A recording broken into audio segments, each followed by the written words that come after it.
आज होलिका का दहन होता है, होलिका जला रहे हैं, होलिका का दहन कर रहे हैं। कौन है? हिरण्यकशिपु, हिरण्याक्ष की बहन।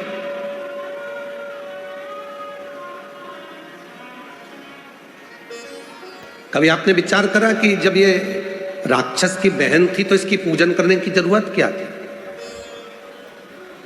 होली की पूजन 2 बार होती है, एक जलने से पहले और एक जलने के बाद।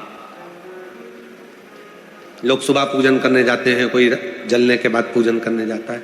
एक जलने के पहले होली की पूजन होती है और एक जलने के बाद होती है। कभी तुमने विचार किया कि होली की पूजन जलने के पहले किसकी होती है और जलने के बाद किसकी होती है? तो याद रखना, जलने के पहले जो होली की पूजन होती है वो हिरण्यकशिपु, हिरण्याक्ष की बहन होलिका की होती है, डुंडा की होती है। और जलने के बाद जो पूजन होती है वो भक्त प्रहलाद की होती है। तो हम सनातनी, हम हिंदू, हम सनातन धर्म को धारण करने वाले, हम इस राक्षस की बहन की पूजन क्यों करें? हिरण्यकशिपु की बहन की पूजन क्यों करें? तो शिव महापुराण में चरित्र आता है हिरण्यकशिपु की बहन का।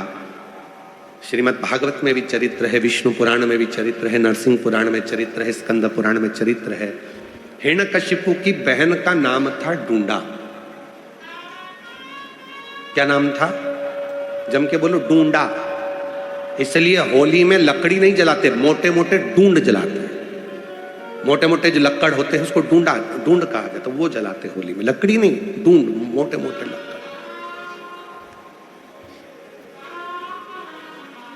जितना हिरण्यकशिपु ने तप करा, जितना हिरण्याक्ष ने तप किया, उतना ही तप डूंडा ने भी करा। और डूंडा ने तप कर कर भगवान ब्रह्मा जी से वर पाया, मुझे एक चादर ऐसी दे दो, उस चादर को मैं जब ओढ़ कर बैठूं तो मैं आगी में जलूं ना। ब्रह्मा जी ने तथास्तु कर एक चादर डूंडा को दे दी, होलिका को दे दी। जब समय आया, प्रहलाद को ले जाकर पानी में डाला, सब में डाला, पर वो मरा नहीं। तब अपनी बहन से हिरण्यकशिपु ने कहा कि तू अपने भतीजे को लेकर, तू बुआ है, वो भतीजा, अपने भतीजे को लेकर गोदी में बैठ जा, आगी में चादर ओढ़ लेना, तू बच जाएगी, भतीजा जल जाएगा। अब ऐसे तो बुआ का नाम बदनाम हो जाता कि बुआ ने भतीजे को आग लगा दी। और कथा देखिए, दुनिया के लोग इस कथा को बहुत कुछ पलट देते हैं, पर शिव महापुराण कभी नहीं पलटी। शिव पुराण अपना पूरा उद्देश्य बताती है।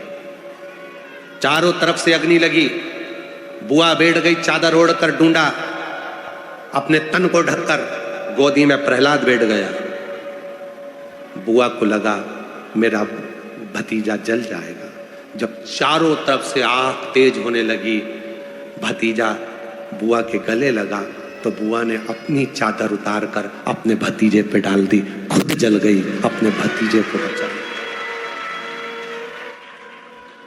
बुआ खुद जल गई, अपने भतीजे को बचा लिया। उस दिन से कहते हैं कि बुआ, शादी में पहले बुआ को बुलाओ, फंक्शन हो तो बुआ को बुलाओ, अच्छा काम हो तो बुआ को बुलाओ, शादी में, ब्याह में, मंगल कार्य में सबसे पहले बुआ को बुलाओ। क्यों? क्योंकि बुआ जिस घर में आती है उस घर में दुआ देती है, बद्दुआ नहीं देती है। बुआ जब मंगल कार्य में, शादी में, विवाह में, फंक्शन में आती है तो उस घर के सारी बुराइयों को बुआ अपनी झोली में भरकर बाहर फेंक देती है और अपने भाई के घर में, अपने मायके में दुआ देती है, सब फलो फूलो, उन्नति करो। वो बुआ। अब बताओ, ऐसी बुआ की पूजन करोगे कि नहीं करोगे? जम के तो बोलो। इसीलिए हमारे यहाँ होली जलने से पहले, इसलिए उसका नाम था डूंडा। मरने से पहले उसने अच्छा काम कर कर भगवान की होली, इसलिए उसका नाम हो गया होली। अच्छा काम कर कर भगवान की होली, तो फिर उसका नाम होली हो गया। और वही होली का, इसलिए जलने से पहले जो पूजन होती है वो बुआ की होती है कि इतनी अच्छी बुआ जिंदगी में कभी नहीं मिल सकती जो खुद जल गई और अपने भतीजे को बचा लिया।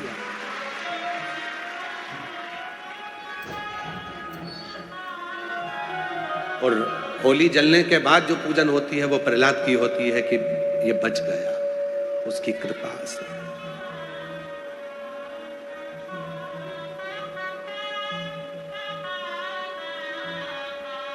बुलाए। होली का जो तुम कहे ये असुर है, जरूरी नहीं कि असुर का दिल नहीं होता। हो सकता है कोई व्यक्ति बहुत गुस्सा करता है, क्रोध करता है, अपशब्द बोलता है, बहुत ज्यादा आड़ा टेढ़ा बोलता है। हो सकता है वो भी बहुत प्रेम करता है, बहुत प्यार करता है। कभी कभी प्यार में भी क्रोध आ जाता है। जिसको बहुत चाहो और वो सुनता नहीं ना, तो फिर गुस्सा आ जाता है। होलिका दहन का यह कथा अच्छा लगे तो दूसरों को शेयर जरूर करें और वीडियो को लाइक जरूर करें। श्री शिवाय नमस्तुभ्यम। हर हर महादेव।